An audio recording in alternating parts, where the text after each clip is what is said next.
নমস্কার বন্ধুরা, আজকে আমি রান্না করব ধামসা আলু মটন। এর জন্য প্রথমে মাংস পরিষ্কার করে বেছে ধুয়ে জল ঝরিয়ে নেব, আর একে একে দিয়ে দেবো ফেটানো টক দই, হলুদ, জিরে গুঁড়ো, ধনে গুঁড়ো, কাশ্মীর লঙ্কা গুঁড়ো, আন্দাজ মতো নুন আর কাঁচা তেল, আর দেব পরিমাণ মতন আদা, রসুন, কাঁচা লঙ্কা বাটা। সমস্ত কিছু দিয়ে ভালো করে মেখে নেব আর 30 মিনিটের জন্য ঢাকা দিয়ে রাখবো। এদিকে ওভেনে একটা কড়াই বসিয়ে দিয়েছি, তাতে দিয়ে দেবো তেল। তেল গরম হলে নুন হলুদ দিয়ে ধামসা আলু ভেজে তুলে নেব। ওই তেলের মধ্যে দিয়ে দেবো তেজপাতা, গোটা গরম মশলা, জয়িত্রী, একটু নাড়াচাড়া করে দিয়ে দেবো একটু বড় করে কেটে রাখা পেঁয়াজ। পেঁয়াজে একটু বাদামি রং ধরলে দিয়ে দেবো টমেটো, এরপর দেবো সামান্য নুন। টমেটো পেঁয়াজ একটু মজে এলে দিয়ে দেবো আদা, রসুন, কাঁচা লঙ্কা বাটা। এরপর দেবো হলুদ, ঝাল লঙ্কা গুঁড়ো আর কাশ্মীরি লঙ্কা গুঁড়ো।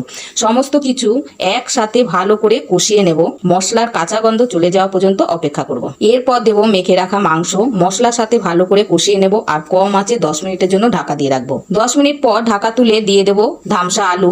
মাংস আর আলু ভালো করে কষিয়ে দিয়ে দেবো বাটি ধোয়া জল।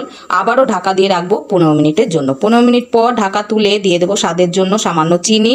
আবারও কষিয়ে দিয়ে দেবো পরিমাণ মতন জল। এরপর মাঝারি থেকে একটু কম আঁচে ঢাকা দিয়ে রাখবো আরো 15 মিনিট। 15 মিনিট পর ঢাকা তুলে চেরা কাঁচা লঙ্কা, গরম মশলা আর ঘি দিয়ে রেস্টে রেখে দেবো 20 মিনিট। 20 মিনিট পর নামিয়ে নেব।